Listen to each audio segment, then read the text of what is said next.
सलाम, नमस्ते, सत श्री अकाल। मैं हूं रज़ा और आप देख रहे हैं रज़ाग्राफी। दोस्तों, शैतान से लड़ने के लिए आपके बॉडी को मजबूत होना ज़रूरी नहीं चाहिए। किसी से लड़ने के लिए आपको ये जाते हैं ना आजकल के लड़के, ये ऐसे ऐसी बॉडी फुला ली, ऐसा लगता है साला यहाँ पर ईंटें रख रखी हैं, यूँ चल रहे हैं।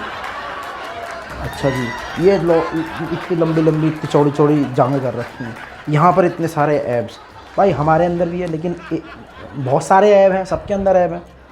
अच्छा, एब्स होता है क्या? सॉरी। तो किसी से लड़ने के लिए, किसी ताकतवर से लड़ने के लिए ये डोले शोले होने ज़रूरत नहीं है, ताकत की ज़रूरत नहीं है, हिम्मत की ज़रूरत है। किसकी? हिम्मत की। अब इतनी चौड़ी बॉडी है आपकी, औकात है नहीं किसी से सामने आके कुछ कहने की, फिर बस यूं करके। तो ऐसे लोग क्या कर पाते हैं? सिर्फ बाउंसर की नौकरी कर पाते हैं। समझ रहे हैं? उनको लोग समझते हैं कि भाई फूला हुआ है गुब्बारे की तरह, जुम्मा 4 दिन फूला रहेगा, ये पाउडर खा रहा है तो फूला है, जिम छोड़ देगा तो पिचक जाएगा गुब्बारे की तरफ। जो गुब्बारा फूट जाता है ना, फिर ऐसे हो जाता है, रबड़ सा वैसे हो जाता है आदमी। तो ऐसे ही जब किसी से लड़ना होता है तो ताकत की नहीं, हिम्मत की ज़रूरत होती है। और वही हिम्मत है तुर्की के अंदर, क्योंकि तुर्की अमेरिका से ताकतवर नहीं है, तुर्की रूस से ताकतवर नहीं है, अमेरिका भारत से ताकतवर नहीं है, ये सच्चाई है। लेकिन तुर्की के पास पता है क्या है? हिम्मत, यकीन, हौसला, एकता, यूनिटी, प्यार, मोहब्बत, ये सब है उसके पास। एर्दोगान जो लीडर है वहाँ के, वो एक ऐसा इंसान है, वो एक ऐसा लीडर है जो सबको लेके चलता है।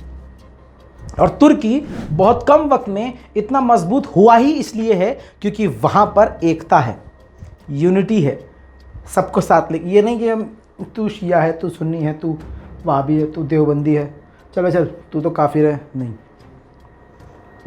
अगर तुम तुर्की में हो और तुर्की के हो तो तुम भाई हो हमारे, नेशन फर्स्ट। समझे मेरे भाई? अब आप समझ लीजिए, अमेरिका से जर्रा बराबर भी तुर्की नहीं डरता। क्यों नहीं डरता? जवाब मैं शुरू में दे चुका हूं। दूसरी बात, इजराइल को लगातार एर्दोगान नंगा कर रहे हैं, अभी संयुक्त राष्ट्र संघ में भी नंगा किया। कोई मुस्लिम कंट्री इजराइल के खिलाफ इतना नहीं बोलता जितना तुर्की बोलता है। अच्छा, तुर्की के अलावा कौन बोलता है वो भी सुन लीजिए। तुर्की के अलावा ईरान बोलता है। ईरान अब से नहीं, बहुत पहले से बोलता है, बहुत पहले से। और ये नारा भी है, ईरानियों का नारा है, एक से बढ़कर एक जलील अमेरिका इजराइल, जो कि अब पूरी दुनिया का नारा बन चुका है। अब ईरान के बाद अगर ईरान से भी खतरनाक लेवल पर कोई इजराइल को जलील करता है तो वो तुर्की है। तुर्की के अलावा कोई तीसरा मुल्क है ही नहीं। जी हाँ दोस्तों, अब आपको बता दूं कि मामला क्या है और किस तरह से एर्दोगान ने अमेरिका को झकझोर कर रख दिया और चुनौती दे दी है, धमकी दे दी है। आपको बता दूं कि फाइटर जेट F-35 खरीदने वाला था तुर्की अमेरिका से। इसके अलावा पेट्रियोटिक सिस्टम अमेरिका से खरीदना चाहता था। कौन? तुर्की। तो पेट्रियोटिक मिसाइल सिस्टम देने से तुर्की को मना कर दिया अमेरिका ने। इस्लामोफोबिया। अच्छा जी, मना कर दिया तो तुर्की भी बहुत चालाक। तुर्की ने रूस के S-400 पर नजर डाली और खरीद लिया। ये S-400 आप जानते हैं, बहुत ही शक्तिशाली, और इतना शक्तिशाली कि अमेरिका भी इससे कांपता है, क्योंकि अमेरिका का कहना है कि हमारे सबसे खतरनाक फाइटर जेट F-35 विमान को इससे खतरा है। अब नेटो के देश में तुर्की आता है और नेटो के देशों में कहा था कि भाई हम S-400 नहीं खरीदेंगे। लेकिन जब अपनी मिसाइल सिस्टम देने से, पेट्रियोटिक सिस्टम देने से तुर्की को मना कर दिया तो तुर्की ने S-400 खरीद लिया। जब S-400 खरीद दिया तो इतना ज़्यादा मिर्चा लगा दूसरी कंट्रीज़ को और ख़ासकर अमेरिका को कि अमेरिका ने तुर्की पर बैन लगा दिए, सैंक्शंस लगा दिए 2017 में। जी हाँ दोस्तों, इतना ही नहीं दोस्तों, आगे मामला ख़राब होता गया दोस्तों। एडवांस पेमेंट F-35 विमान के लिए तुर्की कर चुका था। कितने? 1.4 अरब डॉलर्स। 1.4 अरब डॉलर्स देने के बाद भी अमेरिका बेगैरत अपने उस F-35 विमान को तुर्की को देने से मना कर देता है, सिर्फ इस वजह से क्योंकि उसने 400 रशिया से खरीद लिया। बस तब से लेकर अब तक मामलात दोनों के खराब हैं। जबकि आपको बता दूं कि अमेरिका और इजराइल का एक वक्त बेहतरीन दोस्त था तुर्की, लेकिन अब उतने ही खराब हालात हो गए हैं। एर्दोगान ने अब न्यूज़ चैनल को बयान देते हुए बड़ी बात कही है। उन्होंने कहा है कि हम अब S-400 का दूसरा सेक्शन, दूसरी जोड़ी लेने जा रहे हैं, मतलब एक और S-400 लेने जा रहे हैं, जिससे अमेरिका बौखला गया है। सवाल में उनसे यही पूछा गया कि अमेरिका नाराज है।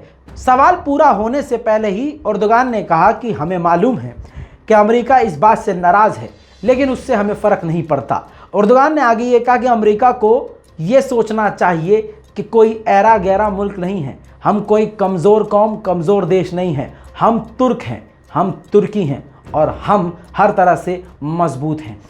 एर्दोगान की इस लाइन से एक बात समझ जानी चाहिए कि कुछ तो एर्दोगान के पास है, कोई तो ताकत है, कोई तो उनके पास प्लानिंग है जो वो अमेरिका से नहीं डर रहे हैं।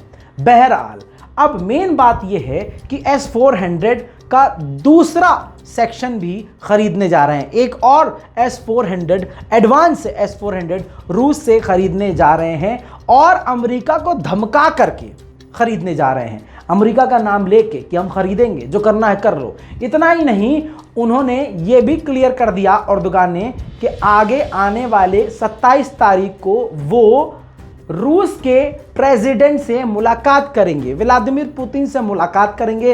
अब ये भी आपको एडवांस में बता दूं कि एक्सपर्ट का कहना यह है कि भाई साहब तुर्की बेवकूफ़ नहीं है कि सिर्फ S-400 की मीटिंग के लिए वो मिलेंगे, नहीं, और भी कई सारे एग्रीमेंट तुर्की और रशिया के बीच होने वाले हैं। दोस्तों, हमें इंतज़ार रहेगा कि तुर्की और रूस के बीच अब क्या खेल चलने वाला है और किस तरह से दुश्मन देशों के गलत जगह पर आग लगने वाली है। बहरहाल अपनी राय एर्दोगान के बारे में, तुर्की के बारे में, रूस के बारे में कमेंट में ज़रूर लिखिएगा। लाल बटन दबा के चैनल को सब्सक्राइब कीजिएगा, रिपोर्ट को भैया शेयर ज़रूर कर दीजिएगा। मैं हूं रज़ा और आप देख रहे हैं रज़ा ग्राफी। जय हिंद।